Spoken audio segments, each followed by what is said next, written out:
Борис Дрангов е роден на 15 март 1872 г. в град Скопие, днешна Северна Македония. Историята на един от най-гениалните български военни, които България е раждала, започва в семейството на заможни местни търговци, които му осигуряват много добро образование. Дрангов завършва училището в Скопие с отличие, но решава да не продължи със семейния занаят. Вече юноша той става свидетел на големите промени в освободена България и заминава за София. Там е приет във военното училище, където учи в продължение на 3 години. Прекъсва обучението си заради спор с висшестоящ, за което е наказан. Над военната му кариера надвисва заплах, но няколко месеца по-късно наказанието е отменено и Дрангов отново се връща в юнкерските редици. Местен на редица места, в Лом той среща и своята съпруга Райна Попова, негова неизменна спътница и майка на децата му. В началото на 1900 година българите в Македония, останали под турска власт, решават да се бият за свободата си и през 1903 година избухва Илинденско-Преображенското въстание. Дрангов, родом от македонския край, напуска армията и заедно с други висши военни събира чета от 120 души и се включва във въстаническите редици. На път за Македония от Кюстендил той изпраща писмо на съпругата си, в което пише: „В моя тържествен миг аз, без да се колебая, поставям отечеството си по-високо от семейството, неговото добруване по-горе от нашите лични блага“. В друго писмо до жена си пише: „Моята невеста, ти отлично знаеш как стоят работите в нашата родна земя. Там юнашка кръв се обилно лей.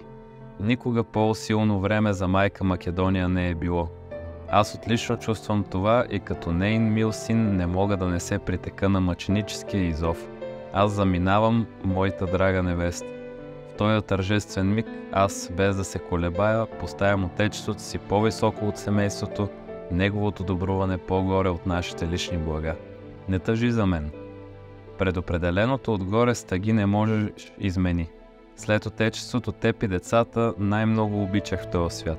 Бъди разумна, живей икономично, тури си за цел живот, да отгледаш децата и ти ще намериш това щастието си.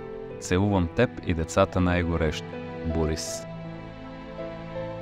След погрома на Илинденско-Преображенското въстание и кланетата над българите, Дрангов напуска Македония и се завръща в България, където отново става част от армията.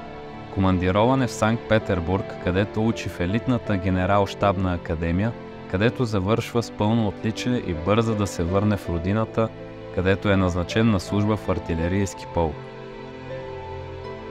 Покрай работата му в действащата българска армия, Борис Дрангов започва да пише и периодични военни трудове, в които преподава военна тактика. През 1912 година дългът към отечеството за първи път зове Борис Дрангов на фронт. Започват войните за национално обединение. Назначен е за началник щаб на първа бригада от първа пехотна дивизия, сражава се геройски и дава своя принос за победата в сраженията край Гекченли, Чаталджа, Одрин, Селиово, Ескиполос и Петра. Героизмът на Дрангов няма граници и не случайно е удостоен с орден за храброст 4-та степен. Балканската война обаче не завършва по желания от България начин. Османците спират атаката на българите край Чаталджа, а останалите балкански страни вече излагат териториалните си претенции към България. Примирието е краткотрайно и през 1913 година избухва нова война между съюзничества, в която Дрангов отново взема дейно участие, като е изпратен да се бие с сърбите. Стратегът обаче влиза в пререкания с върховното командване, след като нееднократно критикува в свои статии военният министър Иван Фичев. Срещу Борис Дрангов са заведени няколко дела, на които той е оправдан. Втората Балканска война, както е известна още Междусъюзническата война, завършва катастрофално за България. Воюваме с всичките си съседи и губим редица изконни земи, населени с българи. През 1915 година, с желание да си върнем загубите, България влиза в най-големия конфликт, познат на човечеството до момента – Първата световна война. Заставаме на страната на Германия и Австро-Унгария. Войната започва и подполковник Дрангов е изпратен отново на фронта като командир на 5-ти македонски полк. Това подразделение е съставено предимно от дейци на ВМРО, които нямат почти никакъв военен опит, но тактическият гений на офицера успява да ги превърне в истински бойци, които се сражават геройски в боевете край Калиманци, Кучани и Щип. През 1916 година полковникът се намира край Петрич и за кратко се откъсва от военните действия, за да построи чешма на загиналите бойци от 5-ти македонски полк. В разгара на войната по всички фронтове загиват много български висши офицери и заради това е създадена школа за подпоръчици в Скопие. Като уважаван тактик и педагог, Дрангов е отзован от фронта и е изпратен да преподава в родния си град. В редиците на бъдещите военни тогава е строен и българският писател Чудомир. Той изподеля впечатленията си от личността на подполковника. Още щом ни посрещна, щом се яви пред нас, подполковник Дрангов ни грабна и покори. Висок, строен, опънат като струна, с сини очи, които омагьосват, той сякаш непрестанно гореше. И какъв изключителен оратор. Голям педагог, сърцевет, когото чувствувахме повече като баща, отколкото началник. Неизброими качества на човек, войник и вожд притежаваше Дрангов. И мъчно биха се изброили в това тясно място, но начело на всички стоеше без съмнение личният пример. След няколко месеца близо 900 души завършват школата на Дрангов и са изпратени да служат на родината. Много от тях се сражават смело и постигат големи победи, благодарение на уменията, усвоени от великия подполковник. Самият Борис Дрангов отново е изпратен на бойното поле. Като началник щаб на първа пехотна дивизия, той се отправя към бойните полета на Добруджа, за да се бие с румънците. През март 1917 година му е възложено командването на 9-ти пехотен Пловдивски полк. С него той защитава участъка край завоя на река Черна на Южния фронт. В първата си заповед към полка той се обръща към своите войници така: честни български деца, от дън душа ви желая да бъдете здрави, бодри, до смърт да служите на Отечеството вярно и да го завещаете на деца, внуци и правнуци. Обединено, велико, честито.